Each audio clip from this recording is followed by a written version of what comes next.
I was pumping gas, most definitely, and printing T-shirts and selling ink pens, and I mean, anything and everything.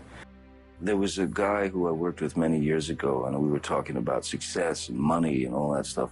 And he told me this one thing. He said, money doesn't change anybody. Money reveals them.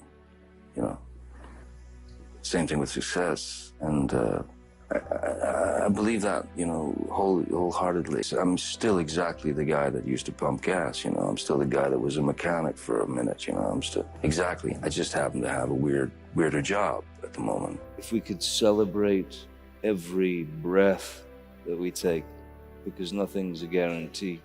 If we could celebrate the breath and the exhale, which is being alive, without, oh, my car won't start.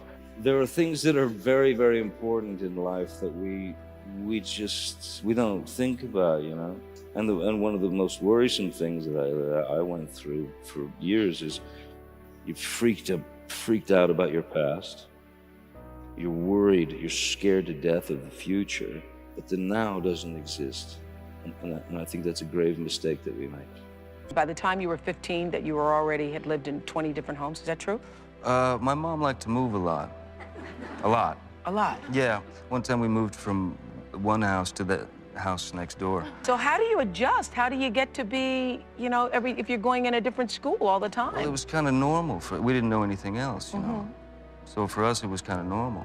I moved to Los Angeles in 1983, and was basically an unemployed musician, and a buddy of mine, Nicolas Cage. Yeah. I was filling out job applications, and Nick suggested that I meet his agent because he felt I should be an actor. Why? Don't know. Don't know. Still don't know. Okay. But no, so you'd never seriously thought about it until Nicolas Cage mentioned it. Yeah, I mean, and for me, it was really just, I just thought, well, at this point, I'll do anything. I just got to pay the rent, I was on the verge of being evicted. And... So you consider yourself lucky? Very lucky, yeah. But you have to have talent to meet the luck, right? Somebody hands you the ball, and you run, I mean, and if you get hit, you get hit. Or maybe you make it through. You never know. But, I mean, I just know that somebody handed me the ball at a certain point, and I was hungry enough to keep running, and I'm still running. I maintain a hunger, but not an ambition. You went to play music when you quit school. You didn't go to become an actor. I started playing the guitar at the age of 12. Yeah, it was the first real passion that I had. So I literally don't remember going through puberty because I locked myself in a room at the age of 12, 13, and just played the guitar, learned things off records, and taught myself how to play. And it was my life. And it was the only solace. It was the only sanctuary. It was the only security. It was my first love. You have to realize that whatever your day is, whatever you're doing, whatever your job is, whatever people think of you or project you to be, none of it matters, really, until you look around and see people who are in need.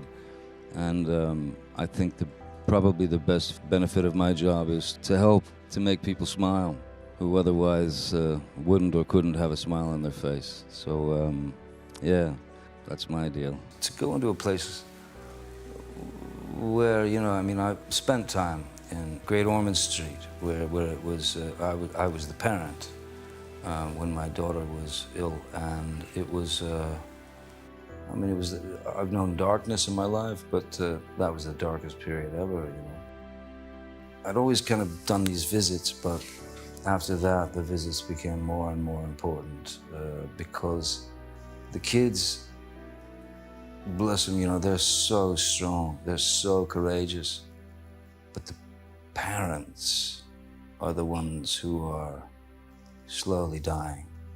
And to be able to bring a smile or a giggle to these people it means everything in the world to me.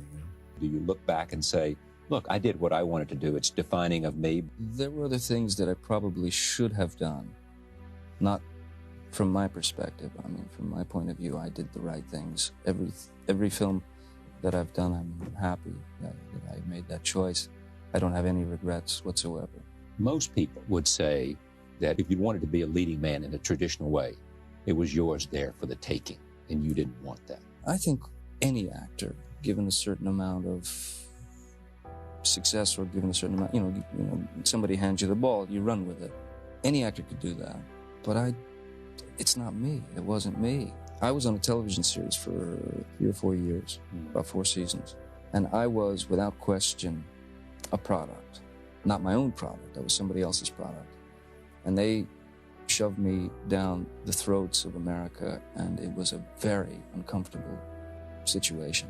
And I swore to myself that when I got off that show, I would do what I wanted, the way I wanted to do it.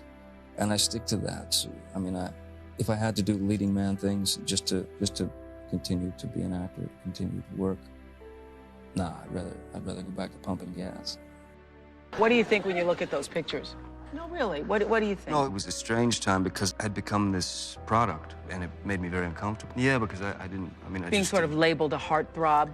Well, they started to build this image, and it had nothing to do with me.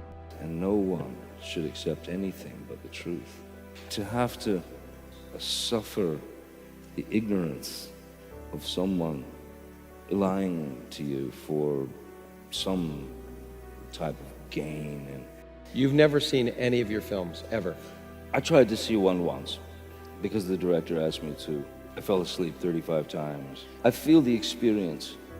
I'm happy with the process is what I'm interested in. Mm-hmm. The process of creating, the process of exploring, the process of breaking formula.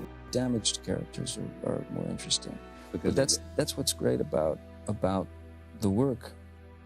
Everybody's damaged. Everyone's damaged on some level, and I'm fascinated with human behavior. I'm fascinated with the flaws of the human being. I mean, I'm just fascinated. It's a strange thing because the greatest thing you can do as an actor, I think, is to be an observer. And at a certain point, something bizarre happens, and you're not able to observe in public anymore because everyone is observing you. So that's a kind of danger. Since May 27th, when my daughter was born, I've been floating.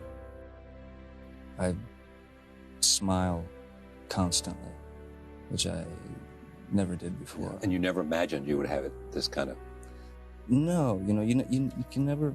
Everybody tells you, and you know what they're experiencing. You know it's going to be something, sublime. But no, you just don't. You can't imagine until it actually happens. When you see this little angel arrive, she's everything. The baby's everything. It's so amazing. My little family. It's unbelievable.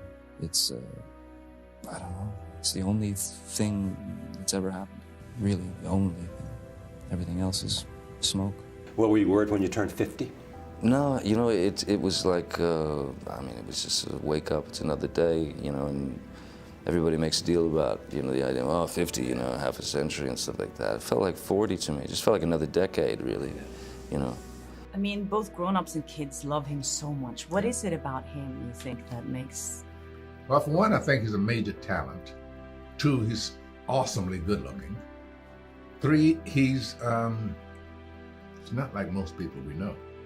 There is something offbeat about him that is intriguing and ultimately attractive.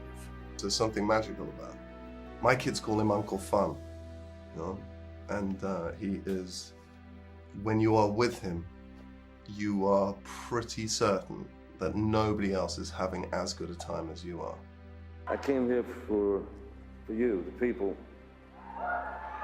who, through whatever good times or bad, have stood by me, trusted me, and you've, thank you. And you have no idea how much I appreciate it. I love you too.